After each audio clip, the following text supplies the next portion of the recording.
How's it going, Bruins fans? Welcome into another episode of the UCLA Bruins Insider Podcast on Sports Illustrated from the Fans First Sports Network. My name is Tom Cavanaugh, your UCLA Bruins Insider.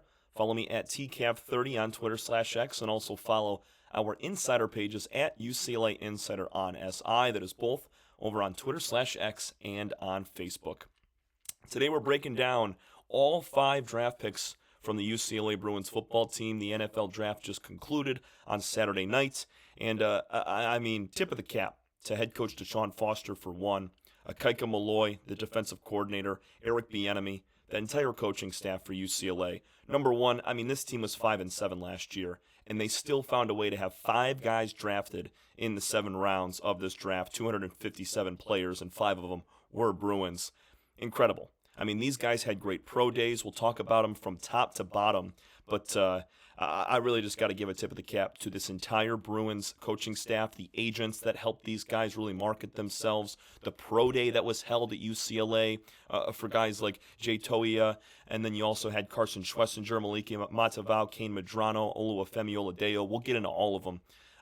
Just really impressive that these guys were able to thrive and do what they were able to do in the draft and make some good money and join some good teams. So we'll get into it in just a moment.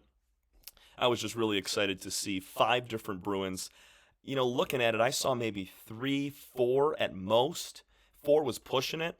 I really wasn't sure about Toia and also Medrano, but those two, not Medrano, Matavao.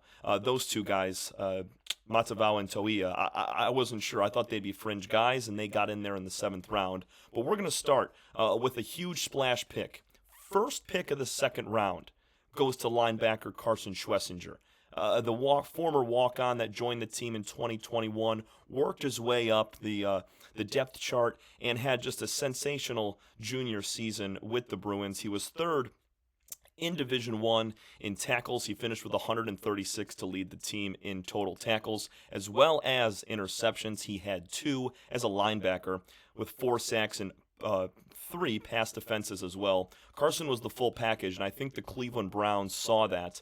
They select him 33rd overall, as I mentioned, the first pick of the 2nd round. I thought Schwessinger and Oladeo were both 2nd round guys, but I did not expect Carson to be a fringe round 1 guy at number 33 overall, just 1 pick less of a first-round draft pick. So Carson, he spoke with Browns sports media the other day right after he was drafted. He cannot wait. He's so excited. He's already got a prior relationship with Mason Graham, who was the Browns' number 5 overall pick.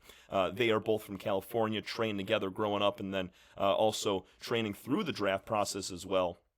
Schwessinger, he's joining a very good defense. When you look at Jim Schwartz, the defensive coordinator, he's already won Assistant Coach of the Year. Head coach Kevin Stefanski's won Coach of the Year back-to-back. I don't think it was back-to-back, but he's won it twice. And, I know the Browns are kind of in that spot where, nothing seems to really work out for them, especially at the quarterback position.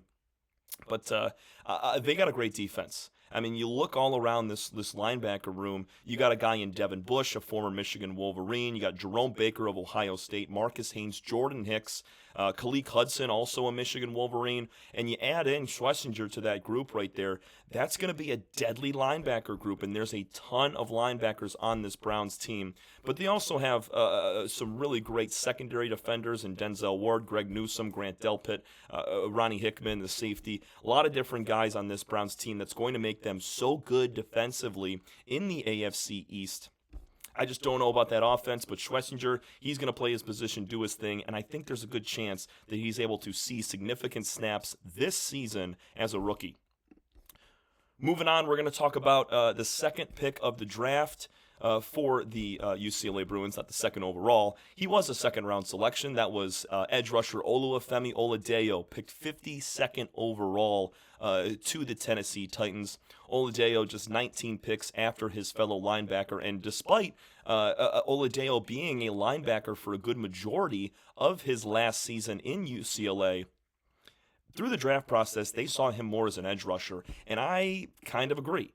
When you look at him at 6'3", 250, he is much more than that. His downhill speed is incredible. It translates well from the linebacker position, but he can also shuck that tackle and be able to get to the quarterback. He impressed like crazy at the Senior Bowl, and his pro day as well was great, and he obviously caught the eye of the Titans, a team that had the number 1 draft pick in Cam Ward.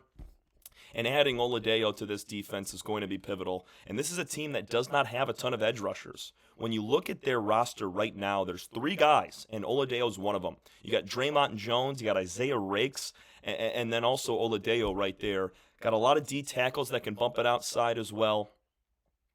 But I think there's a really good chance Oladipo starts for this Titans team. Tennessee's in a rebuild. They had a brutal season last year, first year for head coach Brian Callahan. Will Levis was their quarterback, kind of a work in progress. They're going to have the number 1 guy in the draft in Cam Ward starting for that team. And Oladipo, I could see him on the edge, getting a week 1 start for the Titans. Couldn't be happier for Olafemi, the former Cal Bear, transferred over to UCLA for his junior and senior seasons. Wow. And the 21-year-old's, his future's looking so bright. Just wishing him all the best of luck. I cannot wait to watch him this fall. Moving on to the 3rd draft pick, we had to wait a couple of rounds. It wasn't until round 6 that we saw Kane Medrano coming in the 6th round. Very, very impressive stuff from Kane, getting picked from the Washington Commanders. 205th overall in that 6th round. And after a senior season where he really caught the eye of a lot of NFL GMs and the guys that just come down to making those picks, the scouts and everybody. 72 tackles, 1.5 sacks, 2 interceptions, led the team in forced fumbles with 3. This kid's ready for the NFL. Now, Medrano, he may not be a starter. Obviously, as a 6th-round pick, it's really tough to step on the field week 1 and be a starter. He's going to have, OTAs and camp and all that to show his stuff. But Medrano, based on what he did with UCLA, I would not be surprised if he were to also see significant snaps. And he's going to learn under a guy that's one of the best and most experienced veterans in the league. It's Bobby Wagner, linebacker for this Commanders team out of Utah State. Bobby's 34 years old. He's 10 years older than Medrano, and I think as Medrano's the lone linebacker coming into this team in the draft class, Bobby's going to take him underneath his wing and teach Kane all that he can, especially coming from that West Coast. I think Bobby, who spent time in Los Angeles with the Rams, can resonate with Medrano pretty heavily, just thinking about the LA area there, as Medrano was a 5-year player for the Bruins.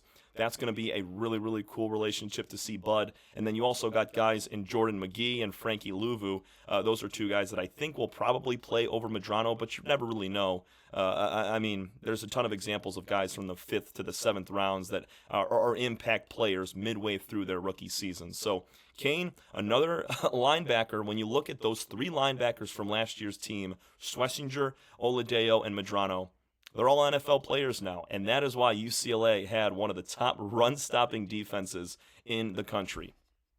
Moving on now, we're going to keep it rolling on to our 4th pick, and that is Jay Toia.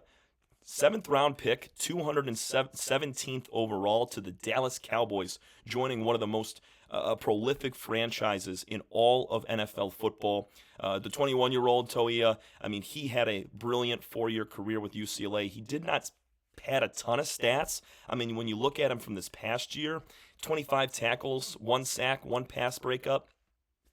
It wasn't eye-popping numbers, but he was such a great run protector. He was able to shed blocks on the defensive line and really affect the run game. I know I already talked about the linebackers, but Toia was really the stir that made the drink mix, he did a really nice job of stopping guys at the line of scrimmage. I think he could be a huge fit for this Cowboys team. When you look at their defensive tackles, you got a couple of big names that jump out, and one of them, a former UCLA Bruin, and Osa let me see if I'm saying this right. Osa Odigizua. Hopefully I'm saying that right. Defensive tackle, 26-year-old out of UCLA, did not play with Jay. Jay actually came in the year after Osa was drafted in 2020. Those two should have a really great relationship. And then also Jay's going to have to compete with another 7th-round draft pick that the Cowboys took in Tommy Akingbasote out of Maryland, another defensive tackle at 6'4", 320, just a little undersized weight-wise from Jay, but he's also got an inch on him. And then Mozzie Smith, 2 years older than Jay. He's going to be competing in that spot with Mozzie is Toia, and a Michigan alum is Mozzie Smith, only in his 2nd year in the league.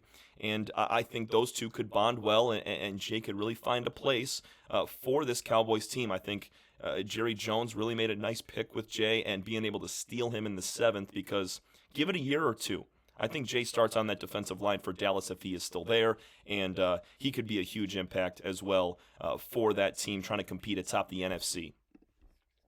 Our last 5th and final draft pick, and this one came at the very tail end of the 7th round. He was the 10th to last pick, tight end Maliki Matavao to the New Orleans Saints. This was an awesome pick. I love it for Maliki. 248th overall in that 7th round to New Orleans. He's going to be playing in that dome. He's going to be feeling good. He was the final Bruin to be drafted, as we mentioned, the final 10 picks. I was really impressed with what Maliki did this year. He was the top pass catcher for this team in 2024, for the Bruins, I'm talking.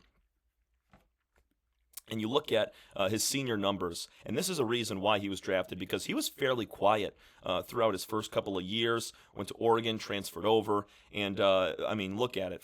Career highs and everything, 41 receptions, 506 yards receiving, and 2 touchdowns. It was him and Logan Loya. J. Michael Sturdivant got in there a little bit, but I think Maliki was the number 1 target for quarterback Ethan Garbers. By the way, shout out Garbers. He signed undrafted free agent with the Carolina Panthers. So Garber's going to continue his professional career trying to make that team in Carolina. But back to Matavao, he's entering a very veteran tight end room in New Orleans. You talk about a guy in Taysom Hill that does pretty much everything for that team. He's listed as a tight end, but he'll line up in the backfield. He'll take snaps at quarterback whenever Derek Carr needs a break.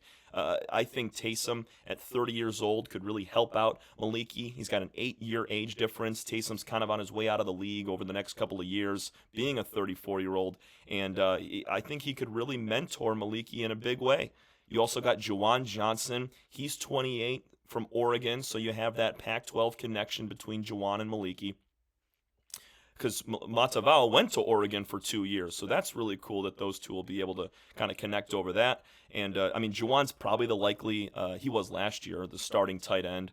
But don't be surprised if this Saints team is 2-6 at the bye, and, they just need to, kind of sprinkle something in and you change things up. I know you got Foster Moreau, who is 27 out of LSU, and Jack Stoll, 27-year-old out of Nebraska. Those are 2 other tight ends. There's a ton of guys in this tight end room for New Orleans, but if they need a shakeup and they're 2-6, why not throw Maliki out there to give him some snaps and see what he does with it?